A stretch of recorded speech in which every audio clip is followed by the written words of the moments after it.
Is your ego getting in the way of your business's success? There's two parts to this, isn't there, really? Would you say that ego is a good thing, or is it a bad thing when growing a business? Yes. Yes and yes.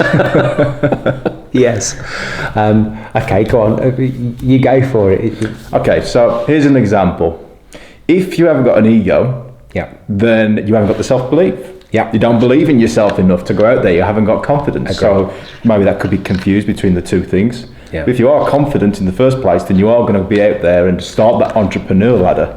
Right. But on the other hand, if you've got too much ego, you can then turn around and say, I don't need any help. I don't need to learn new stuff. I've got all the skills already. That's true. That's my take on it. Yeah. You mentioned the E ladder though before we started this video. Yeah.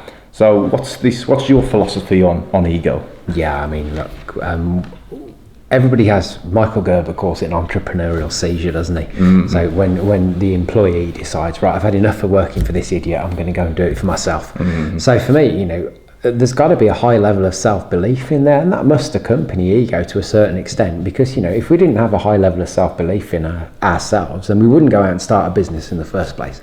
So at that point in time, it's a really, really important characteristic to have. If we didn't have that self-belief, then chances are it's going to all go horribly wrong. And let's be fair, the business failure stats give you a fairly low chance of succeeding anyway, even without that self-belief. So for people that haven't seen the videos before this, what are the stats? Yeah, I mean, 80% of businesses fail in the first 5 years, and 80% of what's left fail in the next 5. So 4% make it to 10 years, essentially. Amazing. Yeah, it really is. So what was it, around about 1 million as well? What businesses make it to above 1 million? Only 4%, I think.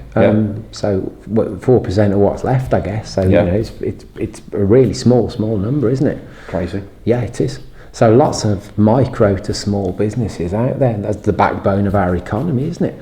And here's the thing, I mean, back to that ego point, everybody who has their entrepreneurial seizure and goes out and sets up this job, essentially self-employed, it's a great thing to have until they start to think about scaling.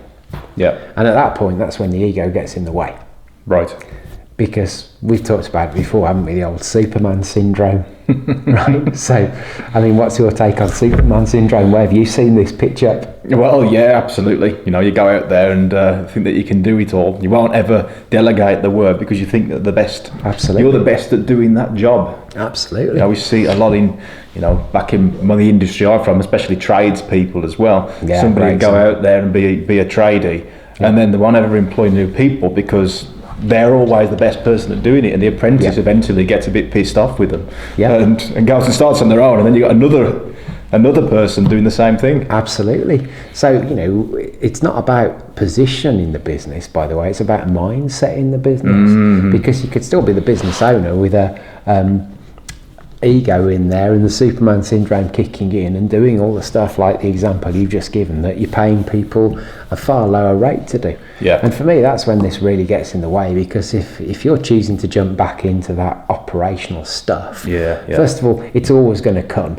And if it doesn't, you haven't got a business anymore anyway. And if it's always going to come, then it keeps you performing at probably a relatively low hourly rate compared to where you should be performing as the business owner. If you're doing the operational stuff because you still believe you're the best person in the business to do it, then who's sitting in the MD's chair? Because the answer to that will be nobody. Well, who's the best person to sit in the MD's chair in your business? Probably you. So time to put the ego to one side there and start thinking about who's the best business owner in my business rather than who's the best operationally in my business. And do you know what, Andy, it's fascinating when you say this, and we look on our website, we've had some more client testimonials come back today that have been uploaded onto the client testimonial part on the website. And as you listen to them, they say exactly the same thing. At the time, they thought that they had to do more. To take on a coach would mean more work for them. You would be telling them the things that they need to be doing and what have you. But really, when they actually look at it after like a couple of years of working with you, now they've got 10 employees as opposed to 2 employees. And they've actually got a business that they can work on and provide for them instead. It's interesting. If you haven't checked those testimonials out, guys, I really recommend that you go and take a look at those on the website. Absolutely. I mean, when people are turning around and saying, I think it's 46% have at least double their profits, haven't they? And 29% saying that they've at least got 50% more free time. So they're making more money and working less hours. Well, there's only one question. Isn't that why you went into business in the first place? How far are you going to take your business? The content you're learning in this video is only the tip of the iceberg. If you're ready to take your business to the next level and start implementing the right strategies that are right for you, then now is the time to book your complimentary coaching session. In the session, we explore what strategies will get you to where you want to be in the most effective way possible. Book your coaching session today. Call 01527 757 910 or visit 𝐘𝐿2great.actioncoach.co.uk.